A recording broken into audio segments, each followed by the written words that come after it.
নমস্কার বন্ধুরা, তোমরা সকলে কেমন আছো? আশা করি তোমরা সকলে ভালো আছো ও সুস্থ আছো। আমরা মোটামুটি ভালো আছি, খুব একটা ভালো নেই এখন। আজ হচ্ছে রবিবার আর এখন ঘড়িতে বাজে ওই 9:30 মতন। এখন থেকে তোমাদেরকে সাথে নিয়ে আমার নতুন একটা ভিডিও শুরু করলাম। আর হ্যাঁ বন্ধুরা, স্কিপ না করে পুরো ভিডিওটি দেখার অনুরোধ রইল। আশা করি ভিডিওটি তোমাদের ভালো লাগবে। ঘুম থেকে উঠে আগে ফ্রেশ হয়ে ঘরে চলে এসেছি। আর ঘরে এসে আমার সবার প্রথম কাজ হচ্ছে বিছানাটা গুটিয়ে নেওয়া।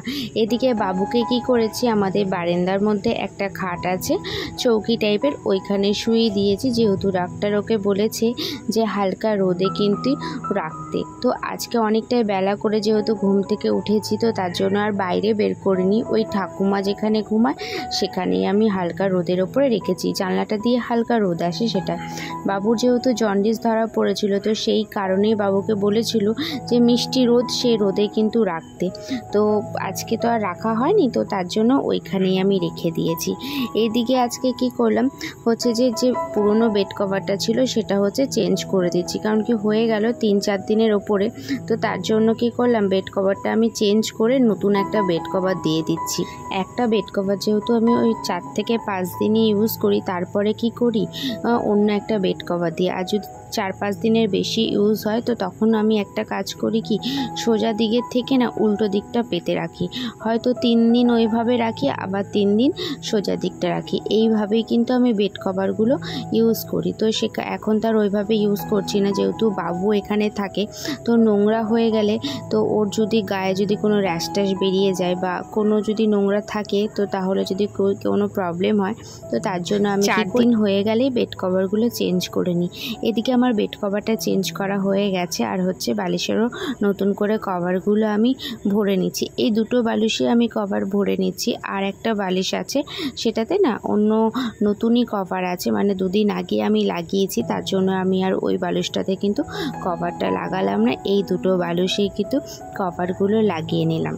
আর জানো তো বন্ধুরা, কোথাও যদি যাওয়া হয় সেদিন কিন্তু কাজগুলো কিন্তু বেড়ে যায়, মানে এই কাজটা ছেড়ে আরেকটা কাজ কিন্তু ঠিক তোমার কিন্তু চলে আসে। তো সেম আমারও কিন্তু আজকে হয়েছে। আজকে যেহেতু আমি ডাক্তার দেখাতে যাব ও আমার চেক আপ আছে, তো আমি তার জন্য ভাবছিলাম কি আজকে কাজগুলো একটু কম করব, অন্য কাজগুলো তো হালকার ওপরে কাজ করে যেহেতু তাড়াতাড়ি বেরোতে হবে, তো সেটাই ভাবছিলাম, কিন্তু সেটা তো হলো না। এই যে এদিকে দেখো ছোট্ট যে ওয়ার্ডরোবটা আছে, ওয়ার্ডরোবটা প্রচণ্ড পরিমাণে নোংরা হয়েছে। আর বাবুর কিন্তু দৈনন্দিন জীবনে যে সমস্ত জিনিস লাগে সেইগুলো কিন্তু একবারে এদিক ওদিক করে পড়ে রয়েছে। কারণ কি এগুলো কি হয়, ওই নেওয়া হয় তো রাতের বেলার দিকে নেওয়া হয়, তখন আর ঠিকভাবে গুছিয়ে রাখা হয় না। তো সেটার জন্য কি করলাম, আমি আর ওপরেগুলোই শুধু গোছালাম, ভেতরে যে সমস্ত জিনিস আছে সেগুলো কিন্তু গোছালাম না। ওই যে বললাম আজকে একটুখানি বেরোবো, তো তার জন্য ওপরে যে কটা জিনিস আছে সেগুলোই কিন্তু আমি গোছালাম। আর এই যে এদিকে কিন্তু বাবু ঘুম থেকে উঠে গেছে। ঘুম থেকে ওঠার পরে মা একেবারে বাবুকে স্নান করিয়ে হচ্ছে শুয়ে দিয়েছে।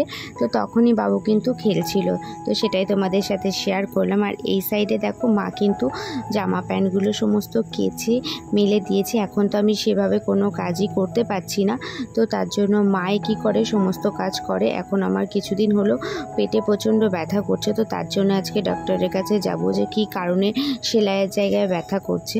তো এই দিকে দেখো আমি কিন্তু বাবুর সমস্ত জামা প্যান্টগুলো শুকিয়ে গেছিল। এখন তো অনেকটাই রোদ, তো তার জন্য ঘন্টা থাকলেই হচ্ছে শুকিয়ে যায় সমস্ত জিনিস।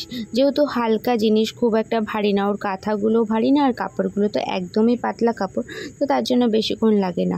তো ঘরে নিয়ে চলে এসেছি, আর ঘরে নিয়ে এসে একদম প্রত্যেকটা জিনিস আমি সুন্দর করে গুছিয়ে গুছিয়ে রেখে দিয়েছি। গুছিয়ে রাখলে কি হয়, বাবুকে যখন ইউজ করাই না তখন বেশি একটু খুলতে হয় না, একটা ভাঁজ খুললেই কিন্তু বাবুর কিন্তু হয়ে যায়। আর এদিকে দেখো বাবুর বাস্কেটটা না একটুখানি ধুলেও পড়েছিল, তো সেটাই আমি কি করলাম মুছে নিচ্ছি একটা হালকা কাপড়ের ওপরে। কারণ কি এই কদিনের মধ্যে আমার সেভাবে বাস্কেটটা মোছা হয়নি, আর বাস্কেটটা তো জানলার পাশে থাকে, তো তার জন্যই বাস্কেটটা একটু ধুলো পড়ে গেছে। তো আমি সেটা মুছে বাস্কেটটা যেখানে থাকে আমি সেখানে রেখে দিলাম। তারপরে স্নান টান করে একেবারে রেডি হয়ে যাব, কারণ কি ডাক্তার দেখানোর টাইম হয়ে গেছে, প্রায় তখন 11:30 12:15 বাজে। তো তার জন্য রেডি হয়ে আমরা একদম রাস্তায় উঠেই দেখি অটো চলে এসেছে। আর আমরা যেহেতু 3 জনে যাচ্ছি, তো তার জন্য আমরা অটো করেই গেছিলাম। আর ডাক্তারের ওইখানে গিয়ে না আমার সেভাবে আর ভিডিও করা হয়নি, প্রচুর ভিড়। আমার টাইম ছিল 12:30টার সময়, আর আমার নাম লেখানো ছিল ওই 12 নম্বরে। তো ওইখানে গিয়ে দেখি সবে হচ্ছে যে 3 নাম্বার চলছে, তখন বাজেই হচ্ছে 1:45টার মতন। অনেকটা দেরি করে ডাক্তার ঢুকেছিল, তো তার জন্য অনেকক্ষণ দেরি হয়ে গেছিলো। আমাদের বাড়ি ফিরতে ফিরতে প্রায় বিকেল হয়ে গেছে। এই যে বাড়ি ফিরে এসে ঘরের কাজগুলো আমি করে নিচ্ছি, কারণ কি অনেক কাজই না করেই চলে গেছিলাম আমরা। বিকেলে যেরকম জামা প্যান্ট গোছানো থেকে শুরু করে সমস্ত কাজগুলোই মা আমাকে বাইরে থেকে সমস্ত জামা প্যান্ট এনে দিয়েছে, আর আমি কি করলাম, ঘরে বসে বসে হচ্ছে জামা প্যান্টগুলো গুছিয়ে নিচ্ছি।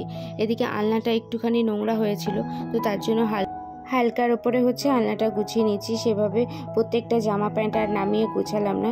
বাইরে যে সমস্ত জামা প্যান্ট ছিল ওইগুলো, আর হচ্ছে যেগুলো একটু এদিক ওদিক করেছিল সেই জামা প্যান্টগুলোই হচ্ছে আমি গুছিয়ে নিচ্ছি। আমাকে হঠাৎ কেন ডাক্তার দেখাতে যেতে হয়েছে? হঠাৎ বলতে আমার না কিছুদিন ধরেই পেটে পেস্টিংয়ের জায়গাটা ব্যথা করছিল। তো আমি আগের ভিডিওতে মনে হয় বলেছি, আমার ঠিক মনে নেই, যে আমার কিন্তু পেস্টিংয়ের ডান সাইডটা অনেকটাই খোলা ছিল। তো আগের বার যখন ডাক্তার চেকআপে গেছিলাম, তো ডাক্তার বলেছিল কোনো অসুবিধা নেই, ওটা কিন্তু ঠিক হয়ে যাবে।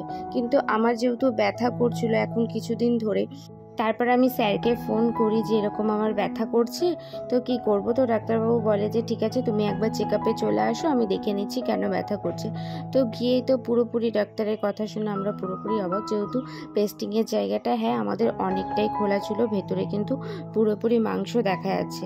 তো আগে ডাক্তারবাবুকে যখন বলা হয়েছিল তখন বললো কোনো অসুবিধা হবে না, কিন্তু সেটা এখন যেহেতু আমি হাঁটাচলা করছি, সমস্ত কিছুই করছি, তো তার জন্য সেই জিনিসটা কিন্তু আমার ব্যথা করছে। আর হচ্ছে যেহেতু ঘাম হচ্ছে, তো সেখানে ঘামের জলটা পড়ছে, সাধারণত আমি স্নান করছি সেই জল পড়ছে, তার জন্য কিন্তু অসুবিধাটা হচ্ছে।